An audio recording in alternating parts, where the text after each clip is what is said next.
We don't get to violate people's constitutional rights because somebody in our chain of command tells us otherwise. It's not how this country works. I got a call and it said, listen, the video needs to be taken down right now and you need to accept a letter of reprimand. Or we're going to take a very different approach to this if you say no again. As a police officer, I'm compelled to make this video. I've been in law enforcement for 10 years and I'm speaking to my peers, other fellow officers, people in any kind of law enforcement position. I've seen officers nationwide enforcing tyrannical orders against the people.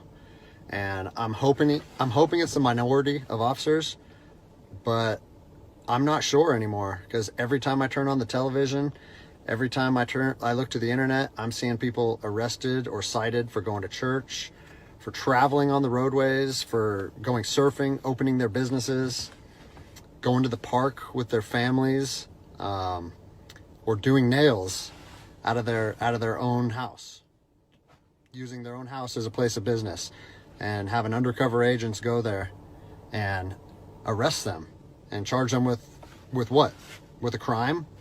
I don't know what crime people are committing by doing nails in their own house, but we're seeing this more and more and more, and we need to start looking at ourselves as officers and thinking, is what I'm doing right? Now, I want to remind you that regardless of where you stand on the coronavirus, we don't have the authority to do those things to people just because a mayor or a governor tells you otherwise. I don't care if it's your sergeant or your chief of police. We don't get to violate people's constitutional rights because somebody in our chain of command tells us otherwise. It's not how this country works. Those are de facto arrests. You know, we're violating people's rights and taking money from them, or even worse, arresting them and depriving them of their freedom when they are exercising their constitutional rights. So let's talk about that.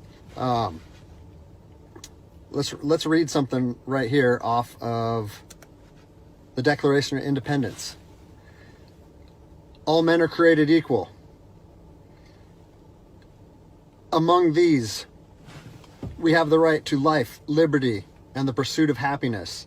That to secure these rights, governments are instituted among men, deriving their power from the consent of the governed, meaning our power and any government official's power is derived from the people.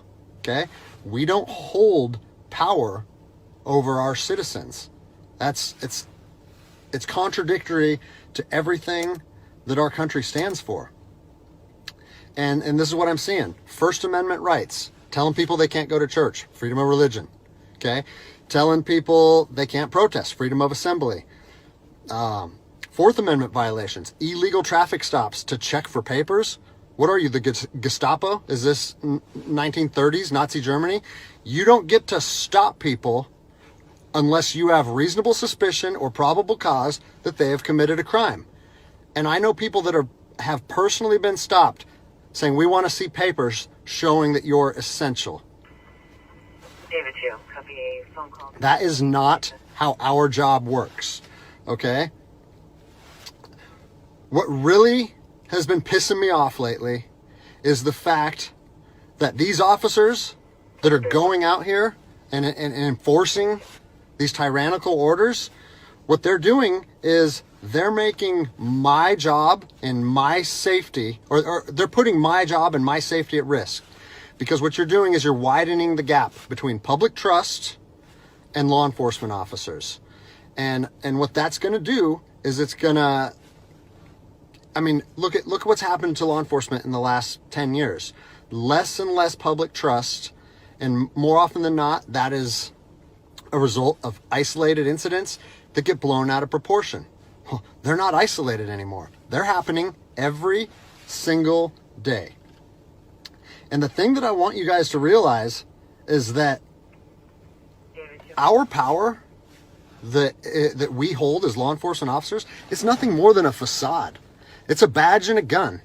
And people, you don't realize, if you haven't lived in anarchy, if you haven't seen combat, things can be stripped from people in a heartbeat. And that's what I'm afraid of. I'm afraid that these actions are going to wake a sleeping giant, i.e. the American people, okay? They are going to be put in a position where they won't have their rights trampled anymore. And us as law enforcement officers, we'll have our ability to enforce the law stripped from us in about 10 minutes, okay? I think what is going to happen if this continues is we're going to see bloodshed in the streets, okay? I don't want to see bloodshed in the streets on either side of this coin. I don't want to see fellow officers get injured or killed, and I certainly don't want to see citizens get injured or killed. And I promise you, most of you out there doing these tyrannical acts against our citizens, you're not ready for combat. You're not mentally or physically ready for combat in the first place. I promise you, you don't want to go through that, and I hope I never have to go through that again. You don't get to just say, well, I'm doing this because I was told to do so, or I'm following orders, or I need to keep this job. Guess what? I need to keep this job more than anybody. I have 3 young children. I have 2 houses. I have the same sob story that the rest of you guys have.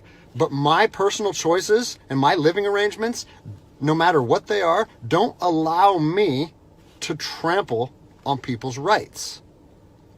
And I don't understand why that concept is so hard for people to understand. Listen, you need to stand up for what's right. You need to, if you're part of a department or an agency that is asking people or asking their officers or their deputies to impose on people's rights and infringe on their freedoms, you need to step up and say, no, that's not me. That's not what I signed up for, and that's going against my oath. And if that costs you your job, so be it. At least you'll be able to look at yourself in the mirror at night. I've already expressed this to my department. And luckily for me, I come from a department that I feel like my chain of command shares my view, but I don't care what department you're part of or what your chain of command thinks. You don't get to trample on people's liberty.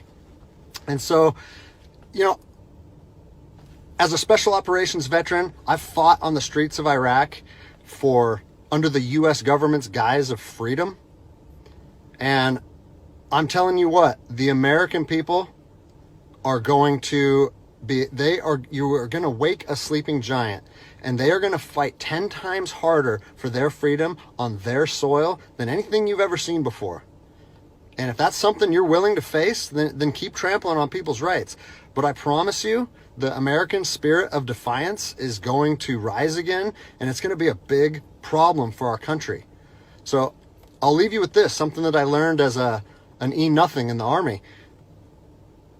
No matter what situation you're put in, if you look inside yourself and ask yourself one question, am I doing the right thing?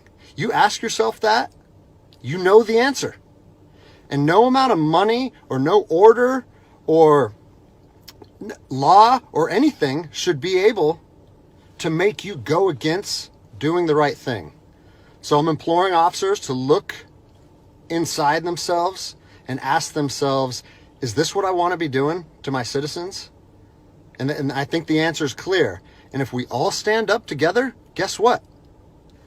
It'll be a non-issue, no factor, because people and law enforcement will be united like we should be. Hey, what's up, guys?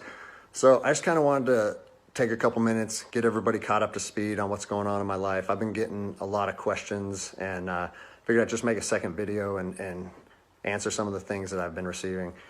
I first wanted to say I'm humbled by the response that my video got. It's been viewed millions and millions of times. People all over the country have been calling me, texting me, sending me emails, comments, and the overwhelming majority of it has been positive. And so I think that's pretty cool, because my whole thought process on making that video was trying to bridge the gap between law enforcement and the public. And I've seen both sides with open arms willing to embrace that. And I think that's a step in the right direction. So that's pretty cool. One thing that I've seen come up over and over in the comments, and I've been an email sent to me is, are you going to get in trouble? What happened to you? Or is there any discipline or any discipline taking place? And so I figured I'd take a chance and give you a little synopsis of the last 3 days of my life after posting that video. So I posted the video on Tuesday, was it May 5th? And it took it took a day or two before it really started getting a lot of traction. But the next morning when I woke up on the 6th, I think it was only at a few thousand views. And I had received a message from my command saying, wow, Greg, what a powerful message. We agree with that 100%, well done. And that was actually a relief for me because I was like, great, I know that it's risky putting something out like that, but I felt like it was so grounded in integrity and liberty that no one would have an issue with it. So that was a relief. And then fast forward 3 hours later, I get another phone call from my command and it said, hey Greg, the video's up to 400,000 views. It's time to pull the plug on this thing. And I immediately, it kind of caught me off guard because I said, why would we want to pull the plug on something that was already acknowledged as a good and powerful message from one law enforcement officer to others? And I said, yeah, that doesn't really make sense to me. I think maybe we should embrace this message and we should share this with other officers. And he said, listen, it's not up to me. I have been directed to tell you to take the video down, and I need to know if you're going to take the video down. And I said, no, I can't take the video down. Because if you listen to my first video, the whole message that I was trying to share with people and impart on them is if you believe in something in your heart, you have to stand by that conviction, even if it costs you everything. And like I said last time, I have 3 little kids. I have this house. I have another house. I cannot afford to lose my job. But after putting that message out there and sharing that with America, and it was so well received, I can't then just say, even though that's what I believe, I'm going to take a step back, I'm going to retract my words, and I'm going to allow my command to prevent me from sharing my heart and my truth. And I said, so with that in mind, sir, I can't take the video down. And, I didn't know where this was going to go. And I immediately started thinking about what are they going to try and gig me on? What did I do wrong? What policy did I violate? And I got called back a couple hours later. And by this time, it was skyrocketing. Everyone in the agency was seeing it. Cops from when I was an officer down in Los Angeles, they were contacting me. I got a call and it said, listen, the video needs to be taken down right now and you need to accept a letter of reprimand. Or we're going to take a very different approach to this if you say no again. Well, I'd already put myself on that hill and I had to be willing to die on that hill. They said they determined the video was a violation of policy and that if I wouldn't take it down, that allegations would be made against me and so on and so on. And so I told them, no, I'm not going to take it down. You do what you need to do. But the principle of it is rooted in truth, and it was a positive message that was received by millions and millions of people. If you want me to take it down, I have to respectfully refuse. And it was interesting because they kept citing different policies, like, oh, it was the social media policy, or some of your equipment may have been identifiable. And that kind of seemed like a moot point to me. And it was strange because why was the message okay at 5 a.m. and then 3 hours later, there was a problem with it? And so I was later contacted by the chief of police. He's someone that I have great respect for. He's a good man to work for. And he's the one that shot me straight. And he said, Greg, if you openly defy your governor, you can't be a police officer in the state of Washington. And I told him, I said, you know what? I can respect that. And if I were in your office, I would shake your hand, respectfully disagree, and say, maybe I'm not meant to be a police officer in the state of Washington then. And here's my thoughts on that, okay? You have to do your research. You have to figure out what your true north is, what your truth is, and where you stand on issues. For me personally, I believe that the Constitution supersedes all other documents, all other laws. There's case law supporting that. If you look at Marbury versus Madison, 1803, it says any future laws created that are repugnant, meaning in conflict with the Constitution, are null and void. So when I look at how I feel comfortable enforcing the law, and I see people exercising constitutional rights, it doesn't matter if there's different executive orders, requests from mayors, requests from governors. To me, the Constitution supersedes that, and I'm going to stand with the people. Well, unfortunately, higher up in all agencies, there's a political game being played, and now I am on a administrative leave status pending termination. I was told by both the agency and the union that I was asked to take it down, and I refused.